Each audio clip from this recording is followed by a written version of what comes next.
नमस्कार मित्रांनो, दैनिक लोकप्रश्नसह Maharashtra news bulletin मध्ये आपले स्वागत आहे. आणि आज परत आपण ज्ञानराधा या विषयावर येत आहे. एक YouTube चॅनल आहे ज्याच्यावर सुरेश कुटे यांचे सर्व भाषण, त्यांचं स्पष्टीकरण हे दाखवलं जातं. आणि हे होत असताना बँकेच्या ग्राहकांच्या हितासाठीची जी काही कमिटी आहे त्या कमिटीचे सदस्य त्या ठिकाणी बसलेले असतात. सुरेश कुटे हे आपलं भाषण चालू करतात, मग ते 20 मिनिट, 25 मिनिट, 50 मिनिट हे सगळं बोलत राहतात. आणि त्या भाषणामध्ये ते असे असंख्य शब्द वापरतात जे की सामान्य नाही, एक्सपर्टला पण कळणार नाहीत अशा टाईपचे शब्द. कम्प्लायन्सेस, त्याच्यानंतर VG, मल्टीनॅशनल बँक. म्हणजे तुमच्या ग्राहकांना या सगळ्या मोठ्या मोठ्या शब्दाचं काय करायचंय, कशासाठी पाहिजे त्यांच्यासाठी हे मोठे मोठे शब्द. आणि हे झालं ते झालं. 25,000 कोटी असेट आहे, त्यातले 10,000 कोटी मंजूर होणार आहेत. 1 महिन्यापूर्वी आपण बोललात 10,000 कोटी मंजूर होणार आहेत. 26 फेब्रुवारी, 4 मार्च, म्हणजे काहीच कळत नाही. नंतर 21ला म्हणजे परवाचे 21 तुम्हाला चेक दिलेले आहेत, त्या चेकवर तारीख दिलेली, त्या चेकची व्हॅलिडिटी 90 दिवस आहे. त्याच्यामुळे तुम्ही घाबरू नका, तुम्ही चेक जमा करा. चेक जमा केले की तुमच्या RTGS मध्ये तुमचे पैसे तुम्हाला परत मिळतील, आम्ही ठेवीदाराचे पैसे देणार आहेत. हे सगळं सगळं सगळं सगळं होतंय. हे सगळं होत असताना आणखीन एक दुसरी बाजू होते. जसं की एक छोटंसं गेवराईचं उदाहरण घेतो मी. गेवराईच्या उदाहरणामध्ये जर न्यायदंडाधिकारी SP वानखेडे यांनी आदेश पारित करून, म्हणजे ते प्रकरण होतं जितेंद्र मुंद्रांनी वारंवार बँकेत जाऊन पैशाची मागणी केली, त्यांना ते मिळालेले नाही. त्यांनी बँकेत अर्ज केले आणि त्याच्यानंतर न्यायदंडाधिकारी SP वानखेडे यांनी गुन्हा दाखल करून घेण्याचे आदेश दिले. त्याच्या अगोदर मुंद्रा हे PI ला भेटले, SP ना भेटले, पण कोणी दखल घेतली नाही. असं का होतंय? आणि त्या मुंद्रांच्या प्रकरणाचं पुढं काय झालं? एक गोष्ट. दुसरी गोष्ट, असंख्य लोक हृदयविकाराने त्यांचं निधन झालं असेल किंवा काही दुर्धर आजाराचे लोक आहेत ज्यांना की पैशाशिवाय दुसरं काहीच करता येत नाही. अशा लोकांची कुठली काळजी कुटेंनी घेतली? कुठली काळजी घेतली? तुम्ही जर एवढं सगळं सांगताय की मला जनतेबद्दल फार आसक्ती आहे, फार माया आहे, ग्राहक माझं दैवत आहे, वगैरे वगैरे सगळं हे प्रेमाने बोलत असताना अचानक आवाज वर करून तुम्ही बोलता.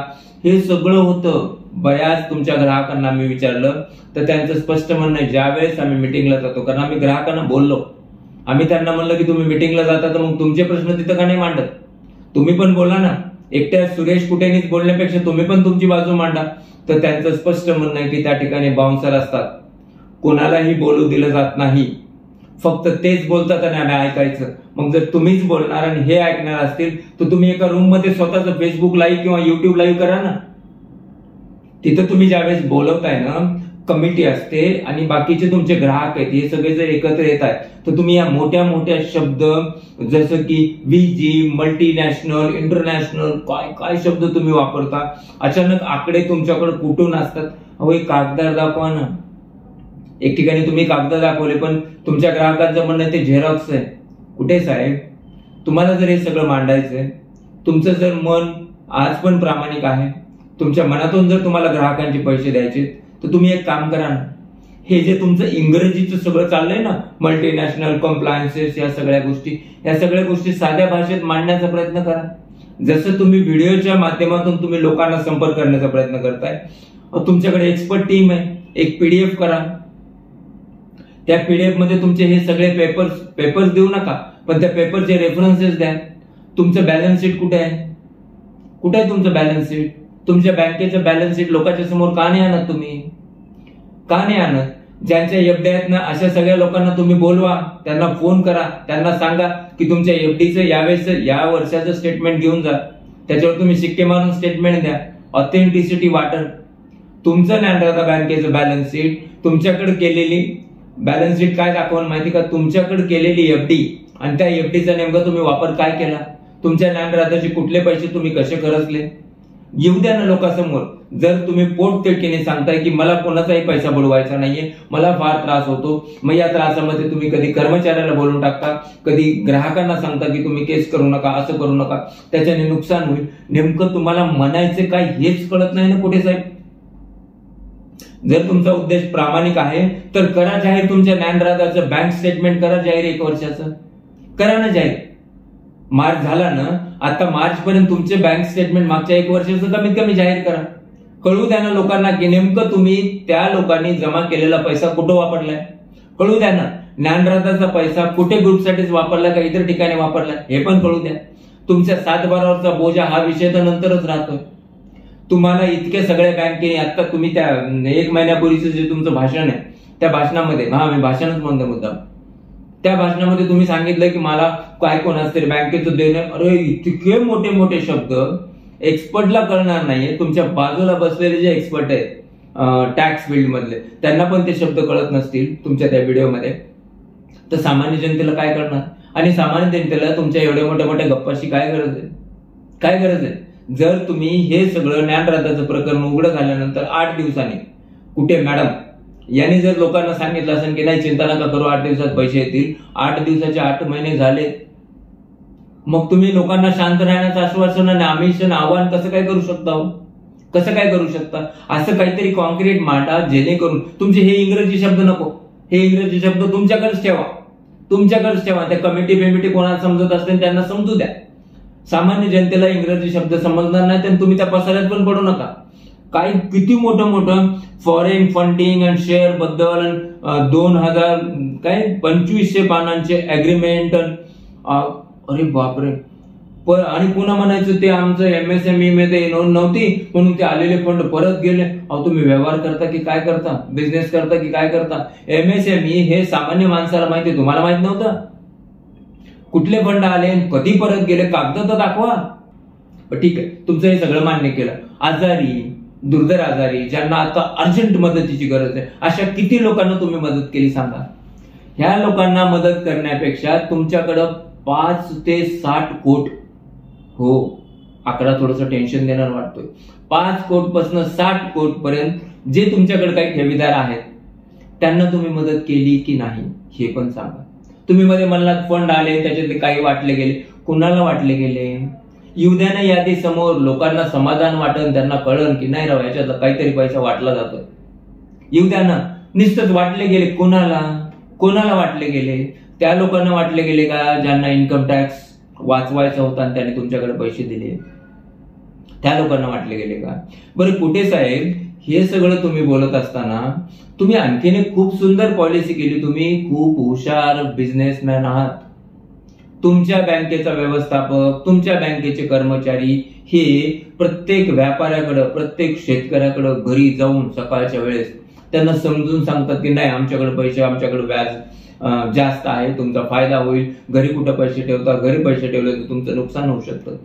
ही सांगण्याची जर समज, तुम्हीच म्हणलात ना मी त्यांना प्रत्येक गोष्ट शिकवली, तुम्हीच म्हणलात मी त्यांना खूप मोठी सॅलरी देतो, तुम्हीच म्हणलात मी त्यांचं लाईफ बनवलं, तुम्हीच म्हणलात मी त्यांना असं घडवलं, तसं घडवलं.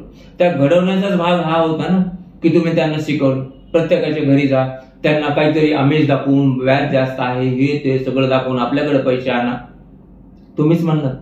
आणि आज तुम्हीच म्हणताय की आमचे कर्मचारी फोन उचलत नाही. नेमकं काय, नेमकं कसं.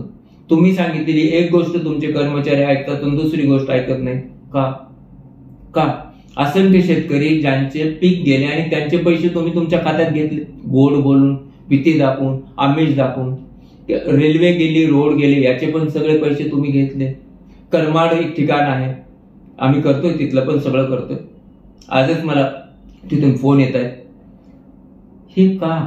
तिथले असंख्य लोक ज्यांना की कुठे साहेब तुम्ही समजून घ्या ना, तुम्ही ते लवाजमा घेऊन फिरणारे लोक हो, आम्ही नाही. तुमच्या बँकेतला ग्राहक हा सामान्य माणूस आहे. काहीतरी जीवनाच्या शेवटी पुंजी राहावी, आपल्या जीवनात काहीतरी भलं करण्यासाठी पैसे टाकावे, हा शुद्ध उद्देश ठेवून त्याने पैसे टाकले ना. बरोबर आहे ना. नुसतंच मला फार ग्राहकाबद्दल तळमळ वाटते असं बोलून काय होणार आहे कुठे साहेब. तर या व्हिडिओच्या माध्यमातून आपल्याला एक विनंती करतोय, जनतेच्या हितासाठी, ग्राहकांच्या हितासाठी, ग्राहकांना समाधान वाटावं म्हणून कमीत कमी तुमचं मागच्या 1 वर्षाचं बॅलन्स शीट समोर आणा. तुम्ही जसं व्हिडिओ करून बाकीच्या सगळ्या गोष्टी आणता ना, हे इंटरनॅशनल अग्रीमेंट, हे मेल आणि हे ते कोणाला कळतं इंटरनॅशनल कसले मेल. त्याच्यामध्ये 1-2 ग्राहकाला आम्ही त्या मेल बद्दल विचारतो, त्यांचं स्पष्ट म्हणणं आहे की काय लागतं त्या झेरॉक्सवर कोणाचा शिक्का घेता येतो. हा गैरसमज असेल किंवा समज असेल, जे कोणी असेल, जे काही असेल, तुम्ही ते खोडण्याचा प्रयत्न करा ना डॉक्युमेंट पुढे आणून. आणि मला सगळं बोलावं लागलं, समजून सांगितलं होईल. कधी समजून सांगणार? तुमच्या मीटिंग मध्ये तुम्ही ग्राहकांना कधी बोलू देणार आहे? कधी बोलू देणार? बाउन्सर शिवाय मीटिंग होणार आहे का? कुठे साहेब या सगळ्या गोष्टी जर केल्या तर ग्राहकात आश्वासन, म्हणजे त्यांना आश्वासन वाटेल, त्यांना कुठेतरी खात्री वाटेल. नाहीतर आजची परिस्थिती अशी आहे, जसं माजलगावला झालं, जसं बीडला झालं, असं प्रत्येक ठिकाणी तुमच्या विरोधात. आणि तुम्ही परत ते सांगा की नाही हे झाल्यामुळे आम्हाला काहीतरी लय मोठे कम्प्लायन्सेस, काय शब्द असते तुमचे, हे सगळं आलं आणि म्हणून आमची इच्छा असताना आम्ही पैसे वाटत शकत नाही. लोकांना कळत नाही का हे सगळं? कळत नाहीये का? आणि किती अंत पाहणार आहे तुम्ही लोकांचा? किती अंत पाहणार आहे? तुम्हाला काय वाटतं? सुरुवातीपासून तुमच्याकडून लोक बोलत राहिले, नाही फार चांगलं, हे ते त्याचं भांडवल तुम्ही आतापर्यंत केलं, पण आता लोकांच्या लक्षात येतंय. त्याच्यामुळं ना तुम्हाला जे काही म्हणायचंय ना ते साध्या भाषेत, तुमच्याकडे असे सगळे लोक आहेत, साध्या भाषेत ते जनतेच्या समोर मांडा. नाहीतर मग खटाखटा पैसे देऊन मोकळे व्हा जनतेचे, जे तुम्ही 21 तारखेला देणार होते. आणि एक छोट्याच्या, आणि बघा ना आरबीआयला हे कळलं, आरबीआयने बापरे ह्याच्यावर असं केलं, बापरे. इकडे तुम्ही असं म्हणताय, तिकडे दुसरं म्हणताय की आमची लिगल टीम फार मोठी होती आणि ते जे काही सगळं झालं ना आम्ही एका दिवसात ते सलटून घेतलं.